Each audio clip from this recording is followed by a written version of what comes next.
Ever wonder what it was like to live in a medieval castle? Spoiler alert, it wasn't a fairy tale. Imagine living in a giant, drafty stone fridge. Yep, castles were cold, and fireplaces and tapestries barely kept the chill away. People slept in layers and huddled together for warmth. Romantic, right? Now picture waking up in the middle of the night to the sound of the wind howling through the stone corridors, making you question your life choices. And let's not forget the lovely drafts that turned every room into a wind tunnel. The walls might be thick, but they didn't do much to keep out the chill. And those stone floors, let's just say slippers were a must.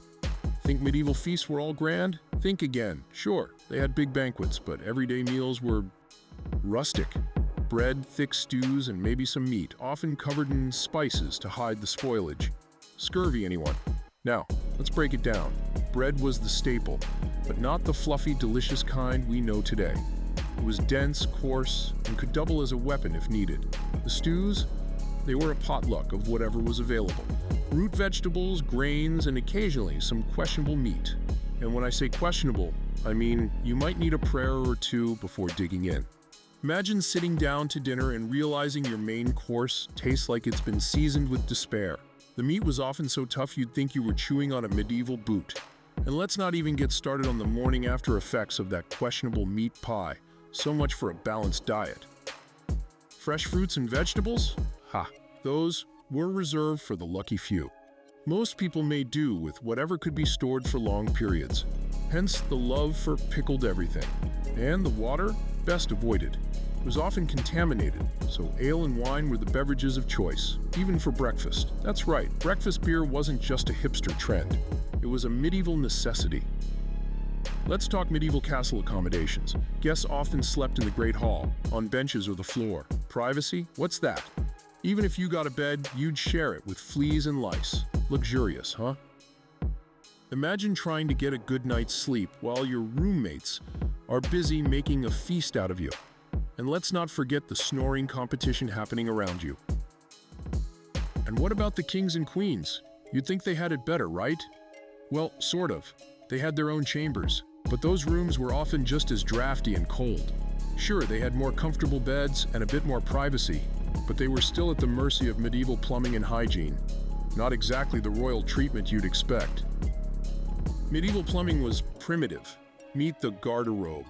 A small room with a hole in the floor, leading to the moat or a cesspit below. Think of it as indoor-outdoor plumbing. Now, imagine doing your business while trying not to think about what's lurking below. And in winter, that seat was colder than your ex's heart. Even the royals had to deal with this setup, though they had a bit more privacy. But still, no amount of royal status could make that experience pleasant. Imagine being a king or queen, sitting on your throne in the middle of the night, shivering and praying the wind doesn't blow through the cracks. Ever wonder about knights in shining armor, living in a medieval castle? Getting suited up was a workout. It took a team to help a knight into his armor. And once in, moving around wasn't easy. Imagine sprinting in a metal suit as heavy as you are. And if you fell over, you'd need a crane or a very strong squire to get back up. Plus, can you imagine needing a bathroom break in that getup? Talk about a logistical nightmare. Living in the castle, knights had to endure long hours of wearing their armor during patrols or standing guard. The weight and heat were unbearable, and any movement was slow and cumbersome.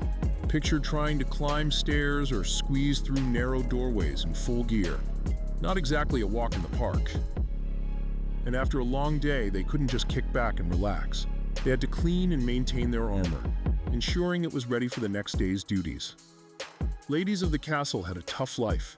Their days were filled with embroidery, managing the household, and avoiding medieval maladies. It wasn't all about looking pretty and attending balls. Far from it.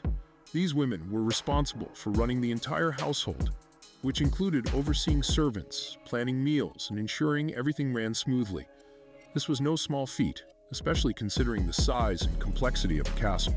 They had to keep track of supplies, manage repairs, and sometimes even defend the castle when the men were away.